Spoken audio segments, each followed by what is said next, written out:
آپ دیکھیں ہم نے قرآن کو پڑھا اور حدیث مبارک کو پڑھا۔ قرآن کریم میں ہے انما یرید اللہ لیذہب عنکم الرجس اہل البیت ویطہرکم تطہیرا، اے میرے پیغمبر ہم نے آپ کے اہل بیت کو پاک رکھنے کا ارادہ کیا ہے، نجاست ان کے قریب نہیں آنے دیں گے۔ اہل بیت سے مراد کیا ہے؟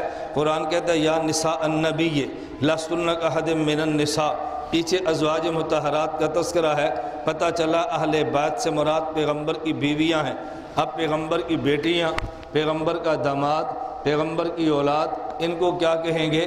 حدیث مبارک صحیح مسلم میں موجود ہے، حضرت علی المرتضیٰ آئے، حضرت زہرا آئیں، حسن و حسین آئے رضی اللہ عنہم، فجل لہم بکسائہم، رسول اللہ نے چادر کے نیچے لیا اور عرض کیا اللہم ہؤلاء اہل بیتی فاذہب عنہم الرجس وطہرہم تطہیرا، اللہ یہ اہل بیت ہیں، ان کو بھی پاک رکھنا، ان سے بھی نجاست کو دور رکھنا۔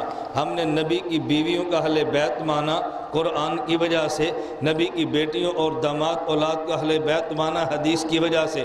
اگر بیوی کو اہل بیت نہ مانے یہ قرآن نہیں مانتا، اگر اولاد کو اہل بیت نہ مانے یہ حدیث نہیں مانتا، قرآن نہ مانے تب بے ایمان ہے، حدیث نہ مانے تب بے ایمان ہے۔ ہم قرآن بھی مانتے ہیں، حدیث بھی مانتے ہیں، نبی کی بیویوں کا اہل بیت بھی مانتے ہیں، پیغمبر کی اولاد کو اہل بیت بھی مانتے ہیں، ہم دونوں کو مانتے ہیں، کسی ایک کا انکار نہیں کرتے۔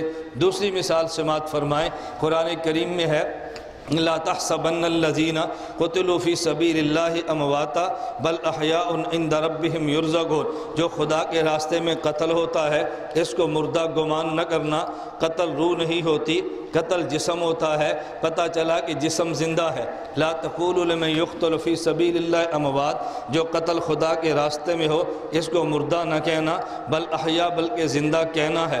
یہ تو شہید کے جسم کا معاملہ ہے، لیکن جب جہاد کے اندر گئے تنہا جسم تو نہیں گیا، جسم کے اندر روح بھی موجود تھی۔ اللہ جسم کو زندہ مان لے روح کا کیا بنے گا؟ صحیح مسلم میں روایت موجود ہے ارواحہم فی جیوف طیر خضر لہا قنادیل معلقۃ بالعرش تسرح من الجنت حیث تشاء، شہید کی روح بدن سے نکلتی ہے، سبز پرندے کی پوٹ میں چلی جاتی ہے، سبز پرندہ قندیل میں ہے، قندیل خدا کے عرش کے نیچے ہے اور جنت میں جہاں چاہے سیر کرتی ہے۔ اب ذرا بات سمجھنا، شہید کے اندر دو چیزیں تھیں، نمبر ایک بدن اور نمبر دو روح۔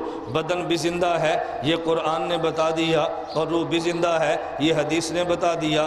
جو بدن کو زندہ نہ مانے یہ منکر قرآن ہے، اور جو روح کو زندہ نہ مانے یہ منکر پیغمبر کا فرمان ہے۔ ہم قرآن بھی مانتے ہیں، حدیث بھی مانتے ہیں، شہید کے بدن کو بھی زندہ مانتے ہیں، روح کو بھی زندہ مانتے ہیں۔